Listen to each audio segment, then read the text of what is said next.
Hi guys, this is me. Welcome back to the old studio. We're not gonna be here very long. I just wanted to, we're just trying to chew out a few different ideas, and um, it's probably the first time we should probably let the people themselves decide. Now, I went through and I worked on trying to get the studio done, and it's not quite flawless. It's got problems. Well, the thing is that we took some of the technology of the new studio and we invested it into the old studio. Yeah, because right now it's getting dark. It actually is. The sun's gone down inside, and one of the problems you remember is that the original studio lighting always kind of resulted in me looking like this side would be darker than the other side. Well, we put two of the lights up here on the ceiling, kind of like we do with the other studio, to act as provide more consistently in the background. Yeah, and this will be the first time I guess we will be seeing this video in the studio in this situation. It's not the first time, no, but for last time was under incandescent light bulbs. Yeah, that's true. That was incandescence. Now, I wanted to ask you to explain to me what you didn't like to do. Oh, and I'm not too enthusiastic about this place. Personally, I think it's kind of ugly. Because, I like the old couch when we hit better because I felt more like I was more like spending time and talking with you in an informal setting. This is definitely more of a formalized structure than I'm used to. I didn't like the studio because I thought it was too. I thought it was too. It's like I said in the video. It was too austere. It was like, oh my god! It's like you got a blue background and you got a head, and that's you, and a microphone, which you got here, and it's like, and it was like, what about the personality of the person that's behind the microphone? I mean, what kind of stuff does Michele have? What kind of things in her apartment stand out? What is it? That makes Michele tick. You can't see any of that in the studio because it's too sterile. It doesn't have the things that would make it really exciting. It's like it's too cookie cutter. Cookie cutter. What I mean is that it's like the same thing like you might see like Sherry said, like on a cable channel, public access channel. Studio, or you get a blue background, person sitting on a microphone in front of you. That was about it. It's not really much of a studio. No, okay, I understand that. And I also kind of thought that first of all, it's really hard to focus the camera in that circumstance because every time you set the camera up, it's like, oh well, gee, I really got to get this camera just so right, and the only thing you could focus on is the microphone, which is fine, except it doesn't always get it right. Yeah, okay. What else? Well, I just felt that the studio just didn't have the kind of personality and image that the other studio had. Well, what we did, for those of you who don't know, is we have made it possible for us to use either one, right? The first problem is the microphone. This microphone, if Michele, could you bring the microphone picture down so that people can see the rest of the desk? Yeah, sure. And then we'll explain it.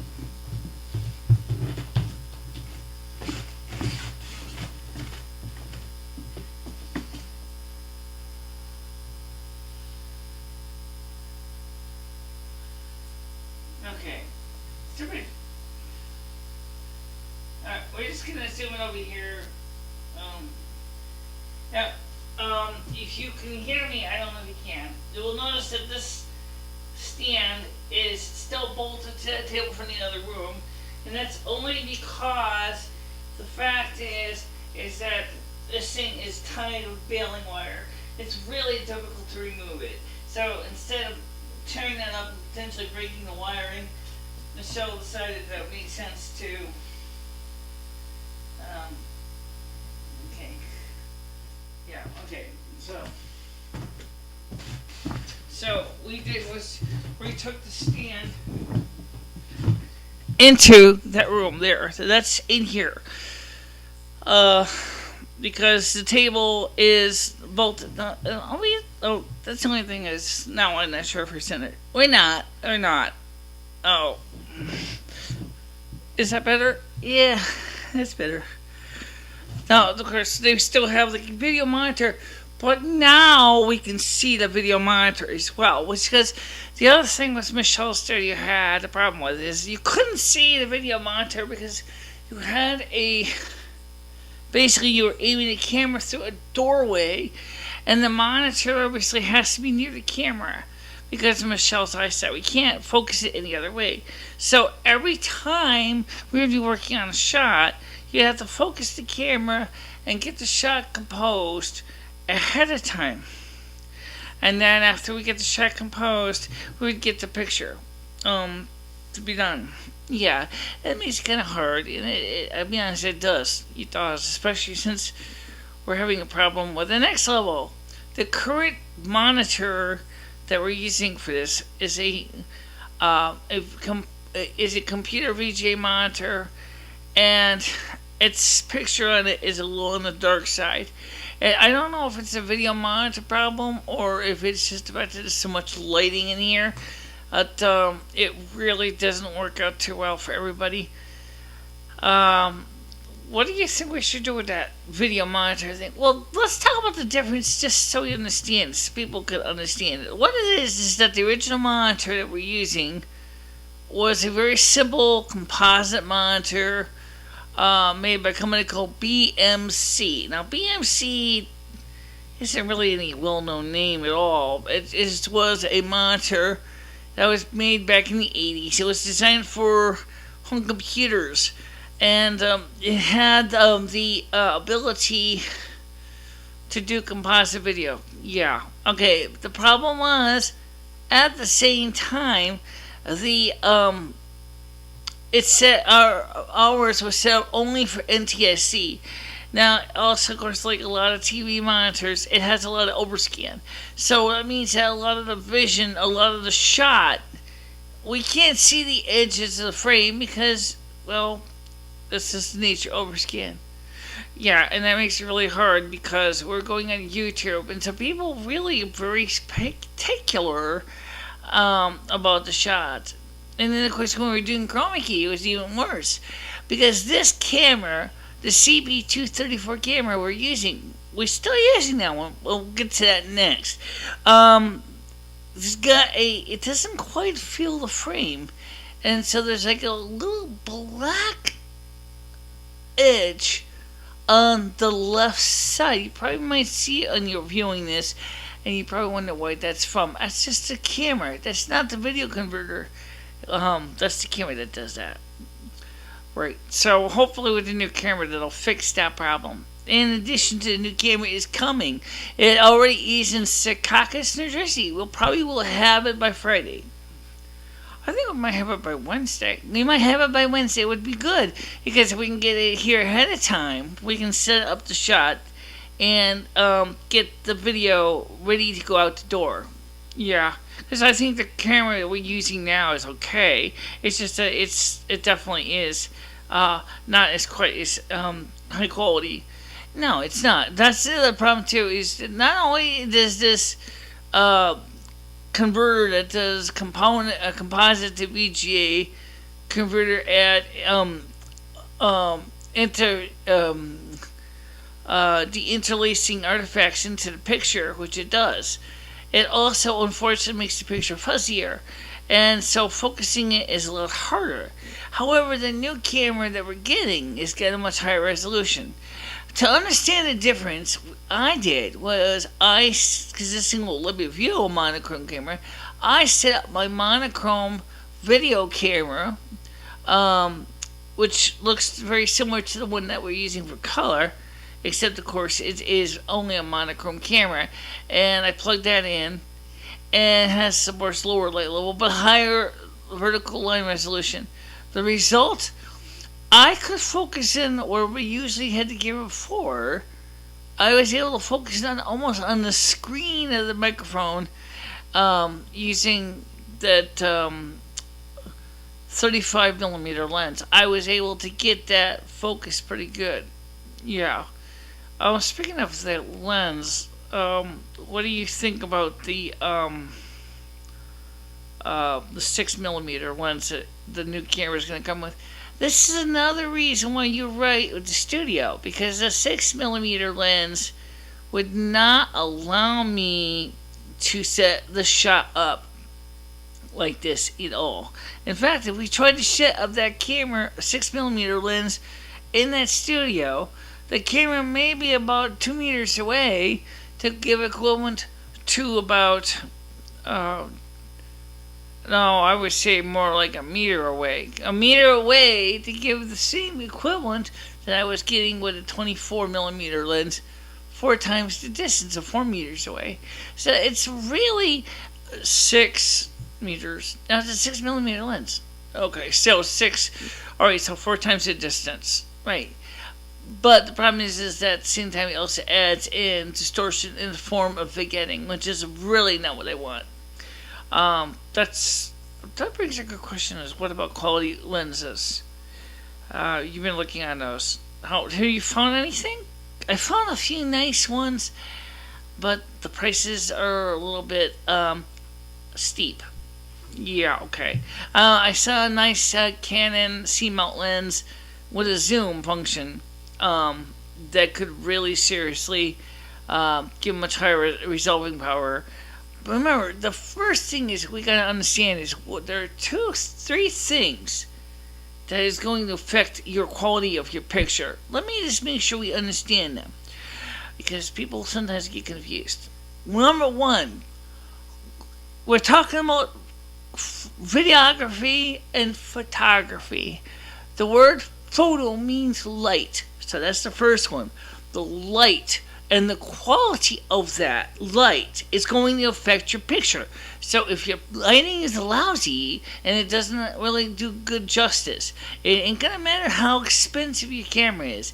It's still gonna look cheaper than a simple pocket Instamatic. Okay. Number 2, the lens. Now, for this understanding, we can even compare this also with regular film cameras as well, because it's the same problem here. The lens. Some lenses are made really well, and they got very good, high, sharp quality picture, lots of resolving power, lots of capability. What you want, okay? Focus good, picture sharp. Last piece, however, is no matter how good your lens is, it's the part you're focusing on next. Now, in this case of our cameras, that's a CCD sensor. Or it could be a piece of film. Okay, it's the same problem. If your CCD sensor, in our case, is only 480 TVL, and you're going to try to take a really high, sharp, super quality picture and focus it onto that TVL lens, it's going to look like, well, that's the limiting factor, is that the TVL lens is not going to pass that sharpness on to the next stage, which, in the case of film, would be photo processing and post-production. In the case of digital, you got the additional we'll just keep it simple, processing, which is you're going to take your image from your CCD sensor, you're going to transport it through a coaxial cable, in our case RG6 coax cables with BNC plugs, to a video to firewire converter, which is made by Formac. It's the name of the company, by the way, FORMAC, and it's the FS10. Now, mine doesn't have the FM radio that some do. Mine is specifically video only, so no radio on mine. Well, anyway, the FS10 is that has to take that signal, and it's going to use the QuickTime software from Apple, and it's going to massage it. It's going to mold it and shape it and deinterlace it and compress it and squeeze it. Yeah, and that's where problems start. You getting artifacts. Yeah. So the quality picture is, you want to keep the picture highest quality as possible. So that results in a whole nother problem because by the time, just like in the case of film, let's go back to film for a minute. Okay, now you got your roll of film, for example, you shot it, and you bring it to a photo lab, say like one of those 24-hour shops, and they put it through their film processor. It makes, develops a roll of film, the negatives, and now they're going to take it into the printer, which is basically kind of like takes your negative and it shoots it through these light source onto a photographically sensitive paper, and then that paper goes through the chemicals itself and gets developed the second time. The problem is that if the optics between in the printer isn't that good, again you add more artifacts, imperfections to the video. Okay, it really sucks. Doesn't look good. No one likes it. Everybody's unhappy. Yeah. So what it means is you want to get the best performance. That's why, for example, for a long time, when people, for things like National Geographic, for example, wanted photographers to use slide film, was because the slide film would result in less artifacts from going from negative film to a positive print. Okay? At least it skips a step.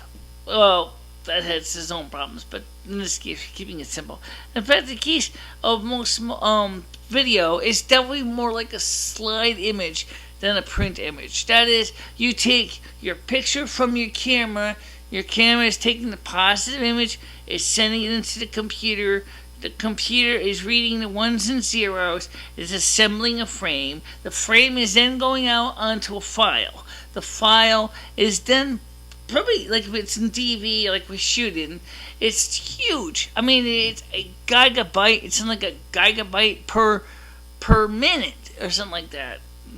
About that, yeah, gigabyte per minute.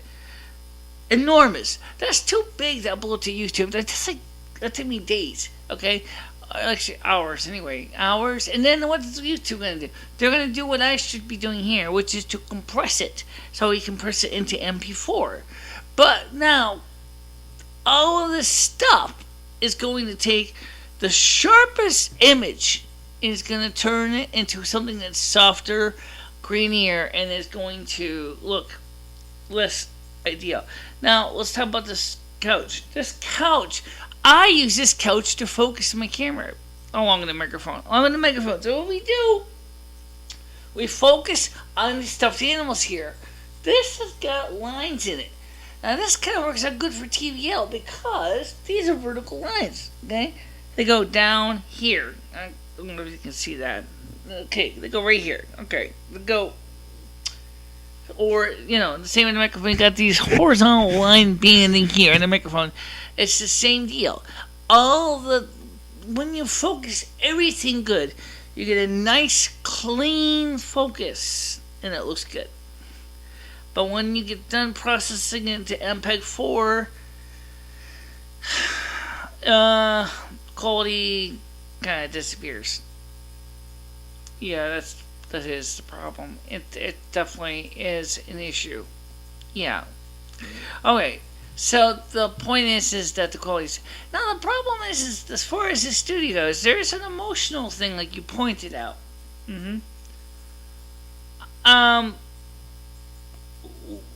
I originally said the other side, well, we're going to do chroma key. Yeah, okay, chroma key. When are you planning to be doing that? Well, I have some things I got to buy this month coming up in January. I got to pay some bills and things like that. Yeah, the bills. But I might be able to get the chroma key screen in January. I mean, it's not that expensive. It was on sale. Alright.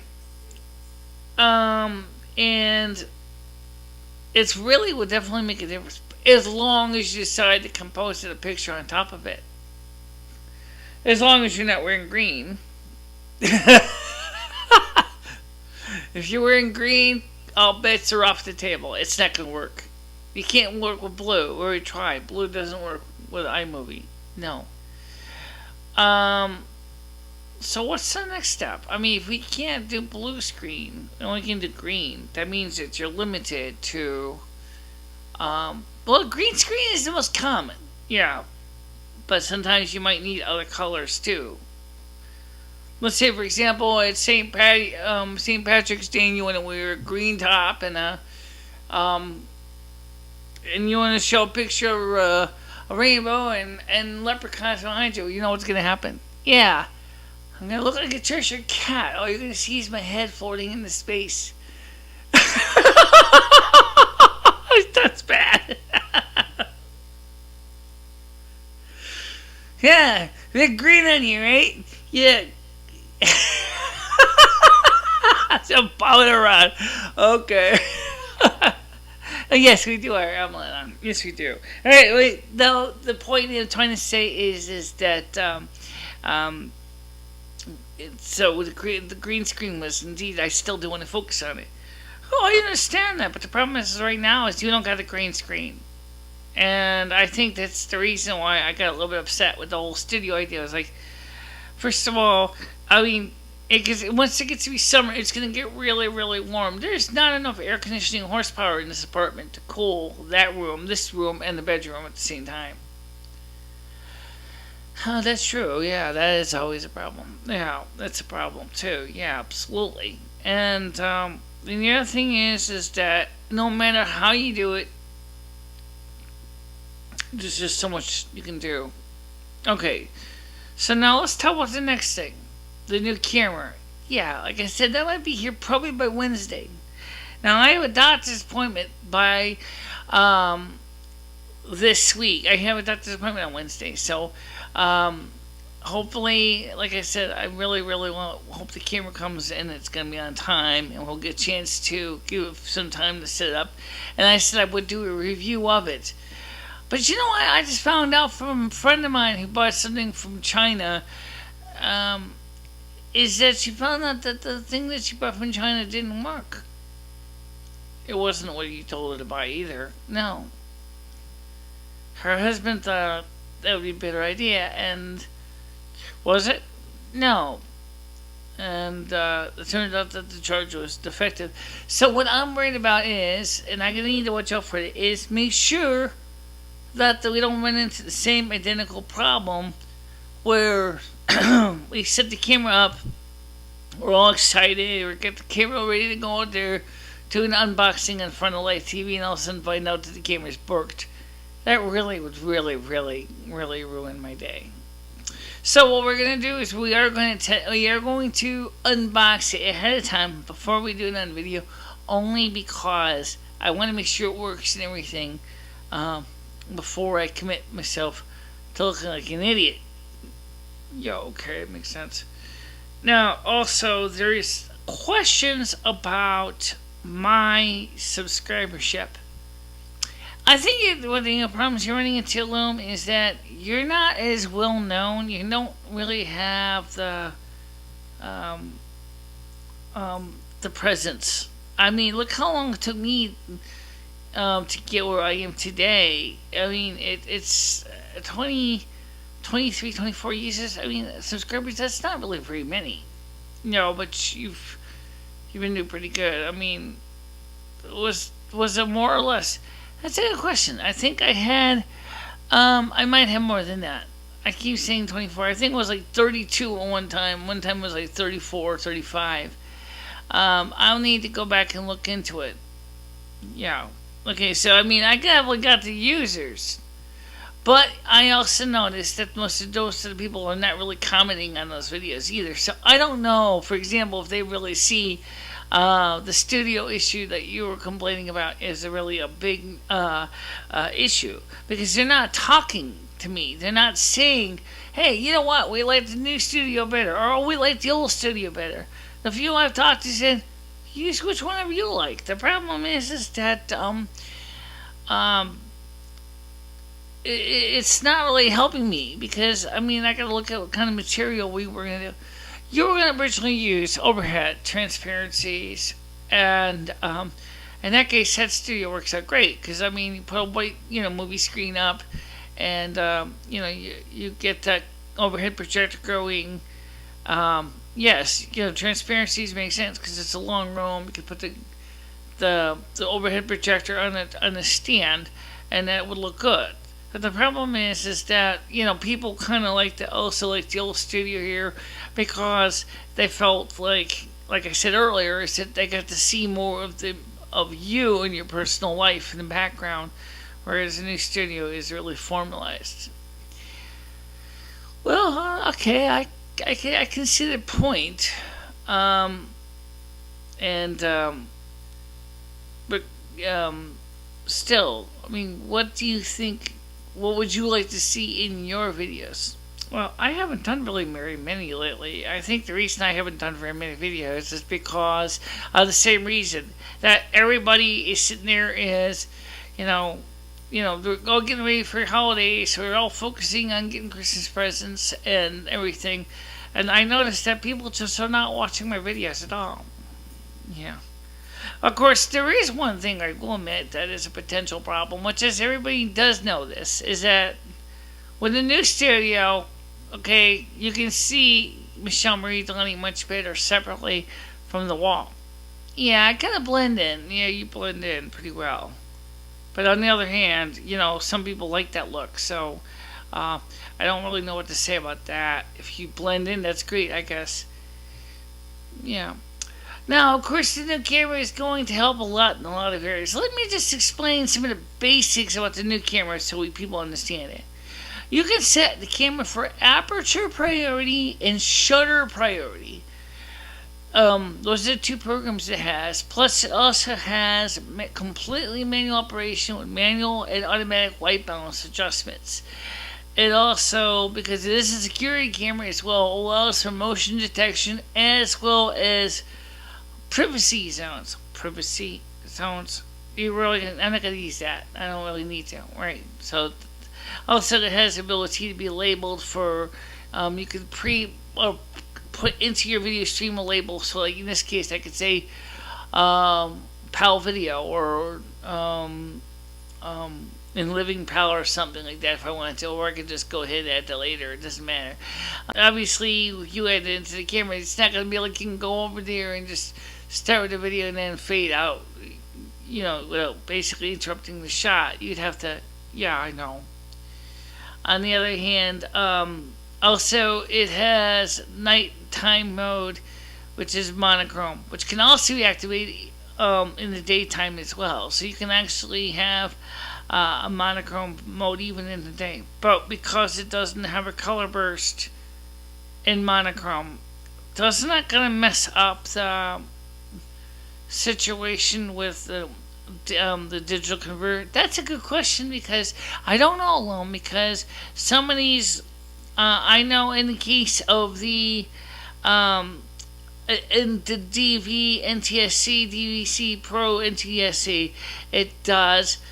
I also noticed it's kind of funny that there is a DV PAL and there's a DVC Pro PAL. But for the NTSC market, there's DV slash DVC Pro dash NTSC.